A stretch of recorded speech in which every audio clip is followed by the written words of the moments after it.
Olá, queridos alunos da Faculdade de Direito de Franca, bem-vindos a mais essa aula da disciplina de Ciência Econômica e Política. Lembrando que nós estamos estudando a unidade que trata de consumo e nesse item nós estamos falando de inflação. Na aula passada, nós falamos de os tipos de inflação mais comuns, que é inflação de custo e inflação de demanda. E falamos um pouco sobre índices inflacionários. Hoje nós vamos falar um pouco das consequências da inflação, algumas das consequências da inflação, todas elas muito danosas à economia, e vamos falar da inflação e das escolas de economia, as teorias que tentam debelar o processo inflacionário. Então veja bem, consequências da inflação. Todas elas danosas, como eu acabei de falar. Primeira consequência é sobre o poder aquisitivo, a perda do poder aquisitivo. Esse é um dos principais males da inflação. Todos aqueles que vivem de rendimento fixo, na medida que você tem inflação, os preços aumentam e corrói o poder de compra, principalmente da classe trabalhadora, que vão cada vez adquirir menos produtos, certo? Então essa é uma das consequências danosas do processo inflacionário, ou seja, reduzir o poder de compra, certo? Principalmente dos assalariados. Bom, uma outra consequência também danosa da inflação é sobre o mercado de crédito. O que acontece no mercado de crédito? Todos os devedores ganham com a inflação não antecipada às custas dos seus credores. Então vamos imaginar o seguinte: você tem um processo inflacionário, você não tem um processo inflacionário, ou melhor, e aí as pessoas emprestam dinheiro, os bancos emprestam dinheiro para receber num determinado período de tempo, em 12 parcelas, em 24 parcelas, e com prestações fixas, embutindo uma expectativa de juro e embutindo até uma expectativa de inflação. Porém, se nesse meio tempo a inflação explode, aumenta substancialmente, o que acontece? Na medida que os devedores vão pagando, os credores não têm ressarcido, certo? Um valor correspondente aquele valor que tinha emprestado anteriormente. Então, o devedor acaba ganhando nesse processo inflacionário, porque o que ele vai pagar é inferior àquilo que ele recebeu. Se ele pegou um empréstimo e dava para comprar um automóvel, na medida que você tem um processo inflacionário, quando ele for pagando, o credor não vai conseguir ressarcir, comprar o mesmo automóvel. Por quê? Porque os preços subiram e o valor da dívida não se alterou. Isso pode parecer bom para os devedores, e até é bom para os devedores. Porém, com isso, o credor se sente desestimulado a conceder novos empréstimos, ou concede com taxas de juros muito elevadas, embutindo uma inflação. E se você perder os mecanismos de crédito numa economia, certo? As pessoas não têm condições de comprar, de consumir, de investir, e a economia vai muito mal com isso. Isto só é atenuado, isso foi algo que aconteceu muito no Brasil, principalmente quando nós tínhamos aquele processo inflacionário dos anos 80, começo dos anos 90, quando você embute uma cláusula de correção monetária, ou seja, cada prestação, certo? Ela não vai ser mais fixa, ela vai ter uma taxa de juros e vai embutir também a inflação anterior. Porém, essa é uma tática que funciona, que não corrói o poder de compra daquele valor que o credor emprestou, porém ninguém se sente tentado a captar dinheiro, a tomar empréstimos com essas cláusulas. Então é muito ruim para o mercado de crédito, destrói o mercado de crédito. E sem crédito, as pessoas têm dificuldade para comprar principalmente produtos mais caros, um automóvel, uma casa, certo? E aí financiar uma empresa, e aí a economia perde muito com esse processo. Bom, uma outra consequência danosa sobre no processo inflacionário É sobre os investimentos produtivos. Lembrando o seguinte, investimento, todo investimento é um investimento de risco, inclui riscos. Então, se você não tem seus riscos minimizados, você faz investimento. Se você acha que vai ter muito risco, você prefere se retrair. Bom, e para isso, todas as pessoas que vão fazer um investimento, eles fazem contas, eles fazem uma projeção do que eles poderiam ganhar. Quando você tem um processo inflacionário, ela destrói toda essa previsibilidade. Você não imagina quanto que vai estar as coisas lá na frente, se aquilo vai dar o retorno que você espera. E diante disso, o que você prefere? O risco é grande, porque eu não sei se eu vou ganhar ou se eu vou perder, então eu prefiro não arriscar, prefiro não investir. Principalmente em indústrias de base, que são indústrias que demoram muito tempo, que você fica investindo muitos anos para depois obter o retorno, os investidores não se sentem tentados a investir quando você tem uma inflação elevada. E todo o país perde com esse processo. As pessoas preferem, às vezes, canalizar os recursos para o mercado financeiro, que é menos arriscado, do que montar uma empresa, montar uma atividade econômica, certo? Se estabelecer empresarialmente. Bom, outra consequência da inflação, outra consequência ruim da inflação, sobre o balanço de pagamentos, sobre o balanço de pagamento. Vamos imaginar só um item do balanço de pagamento, que é a balança comercial.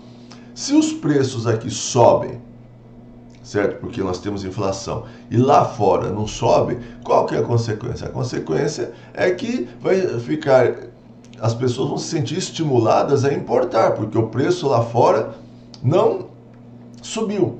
E se todo mundo continuar importando, ficar só importando, você vai ter um desequilíbrio na balança comercial e, consequentemente, no balanço de pagamento. Vai ter um déficit e não vai suportar isso.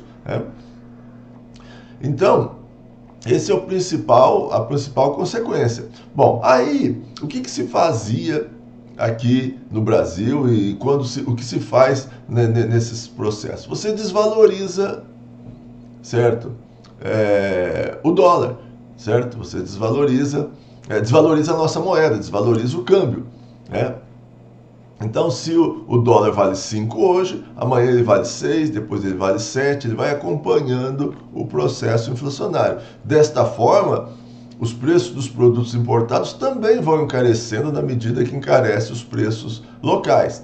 Parece até que essa é uma solução razoável, e que resolve todos os problemas. Você resolve o problema do déficit na balança comercial e, consequentemente, no balanço de pagamento. Porém, toda vez que você desvaloriza, certo, o nosso câmbio, toda vez que o dólar aumenta, você replica isso em todos os preços dos produtos importados, retroalimenta a inflação.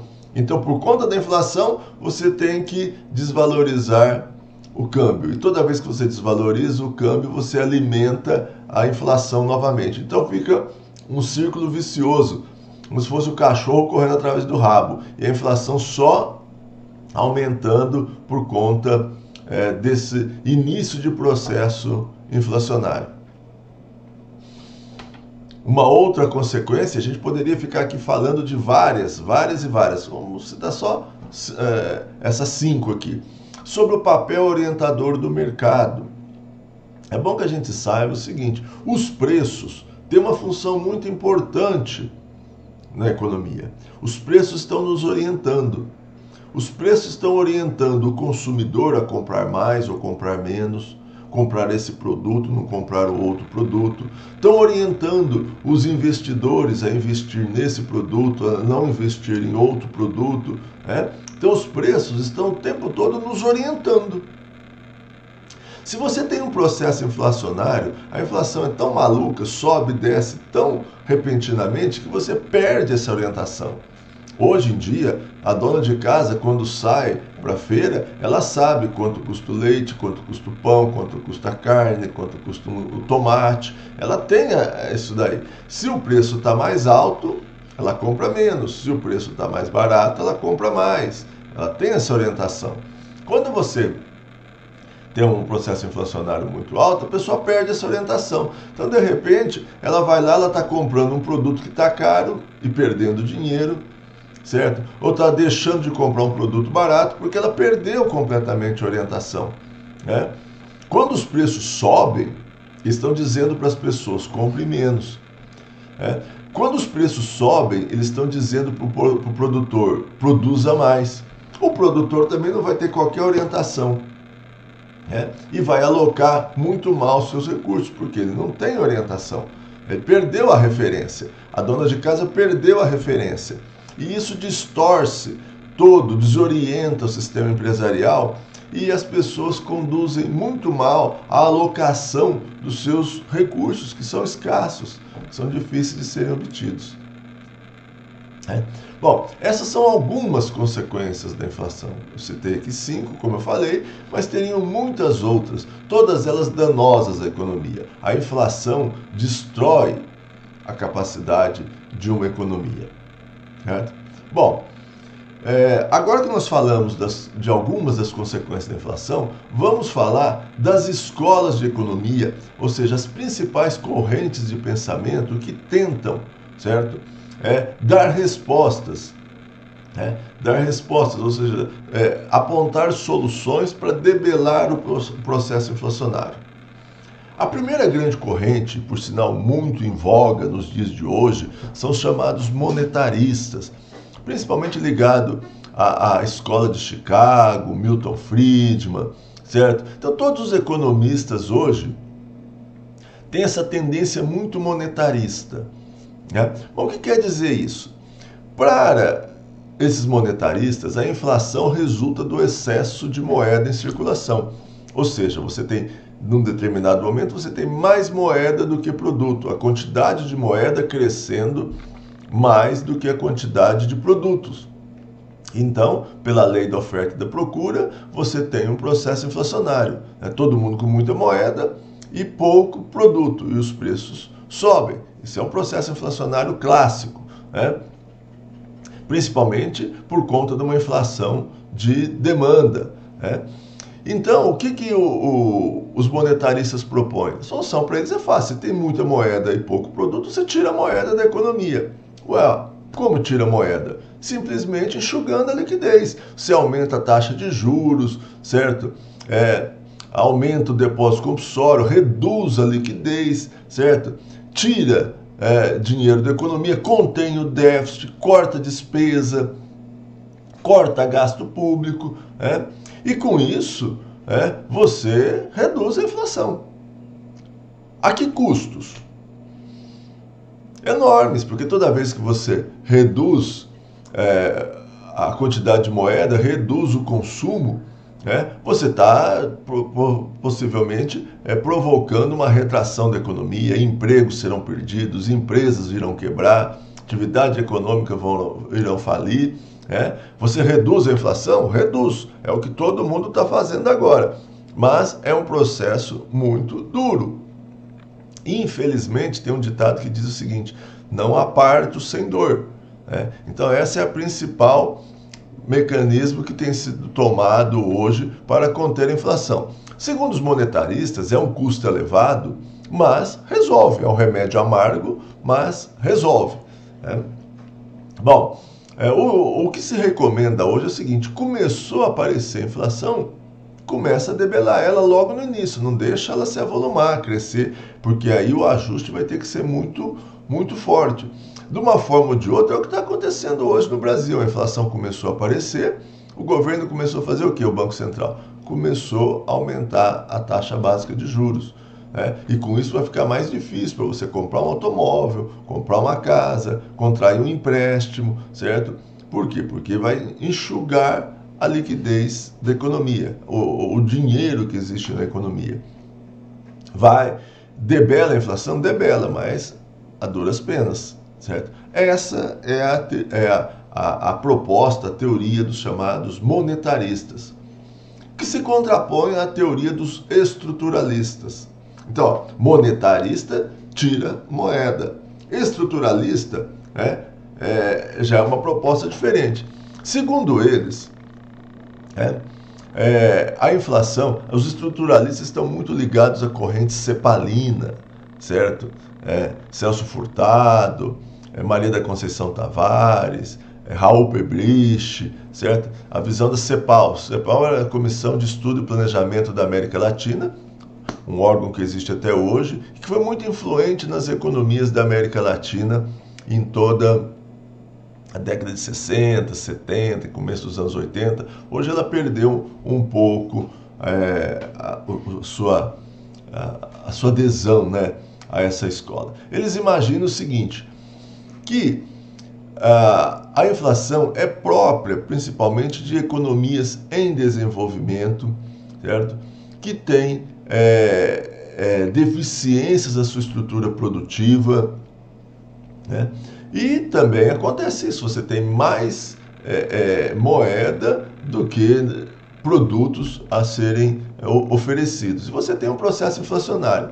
Então eles propõem o seguinte, em vez de você tirar a moeda, como propõem os monetaristas, vamos fazer reformas estruturais na economia que ampliem a capacidade produtiva, certo? E assim você resolveria, certo, o processo inflacionário, porque você aumentaria a produção.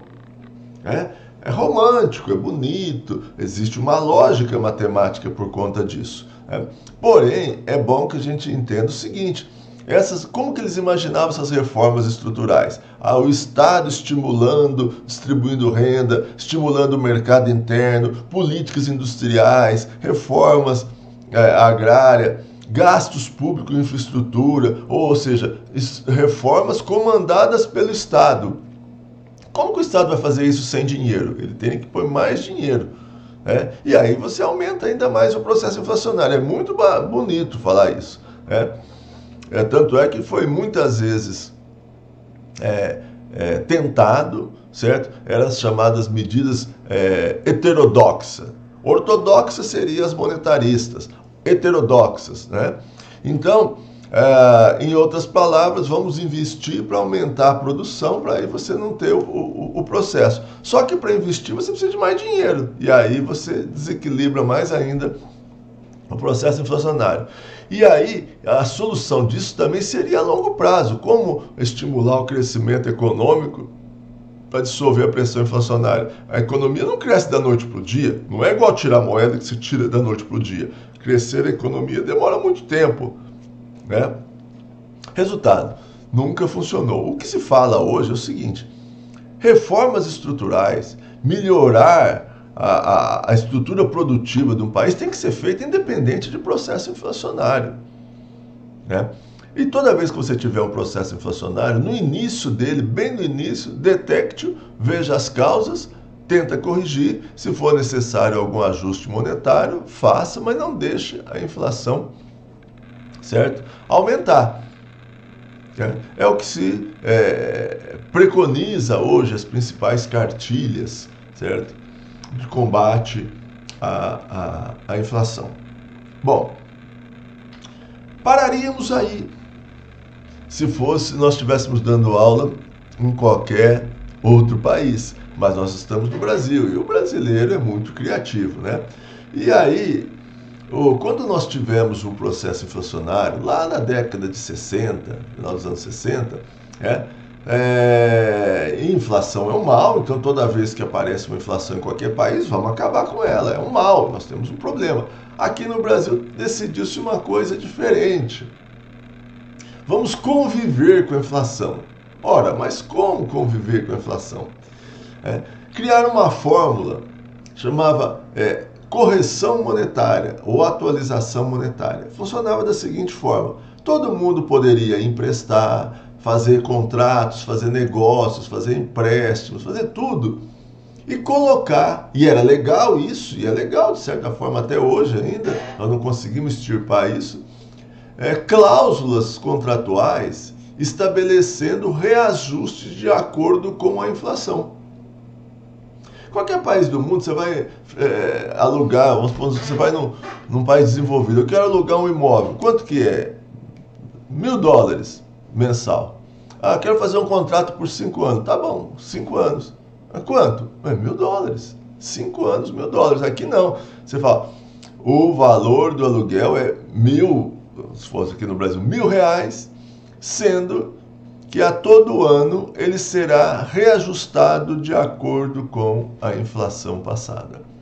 Isso acontece com os aluguéis, com os empréstimos, com financiamentos, com a mensalidade escolar.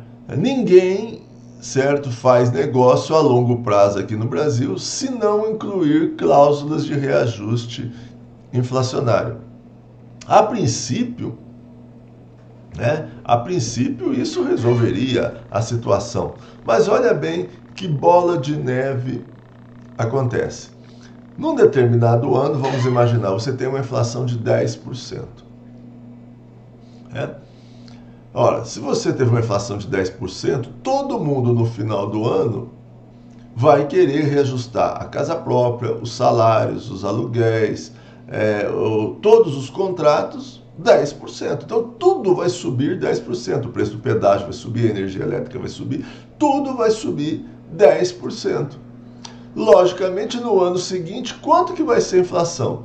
No mínimo 10%. Por conta do quê? Por conta dos reajustes da inflação passada.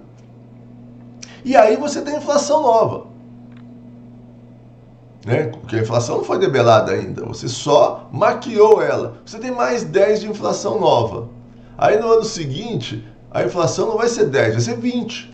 Por quê? 10% é por conta do reajuste do ano anterior e 10% é de inflação nova.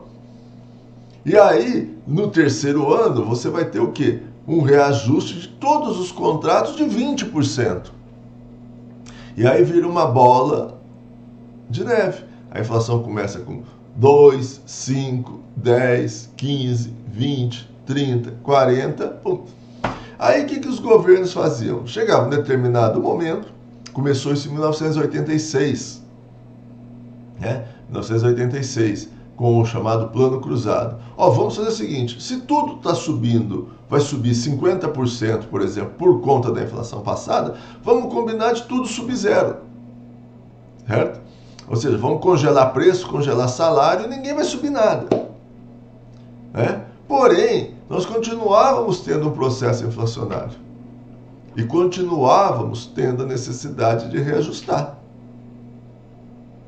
E voltava de novo a inflação.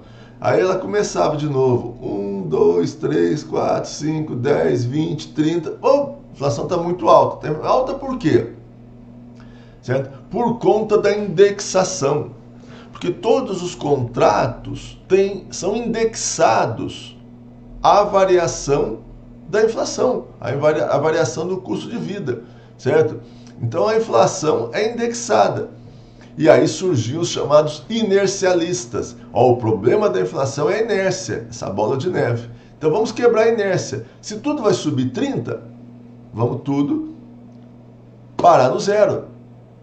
Mas continuávamos criando inflação nova. E continuávamos com o processo inflacionário. E aí vinha outro inercialista com outro plano econômico. O Brasil passou por 7 planos econômicos. Todos eles, o problema é a inércia, vamos quebrar a inércia. Mas não resolveu o principal problema, que era o déficit do governo, que criava nova inflação. Até que num determinado momento, no plano cruzado, vamos até quebrar essa inércia, mas o problema é o seguinte, se nós não pararmos de emitir moeda, nós vamos ter que reajustar tudo de novo, vai voltar a inércia, vai voltar a indexação. E aí optou-se, a partir de 1994, acabar não com... O problema não era a inércia, o problema era a pressão inflacionária, principalmente por conta de um Estado, de um governo, que gasta mais do que arrecada, tem déficit, emite moeda, joga mais moeda na economia e gera inflação.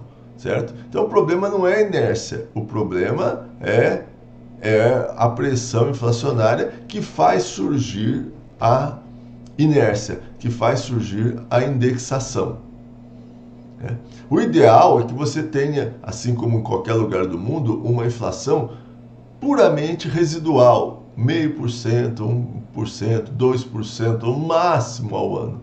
E aí todo mundo convive com aquela inflação sem ter necessidade de reajustar a casa própria, o aluguel, a mensalidade,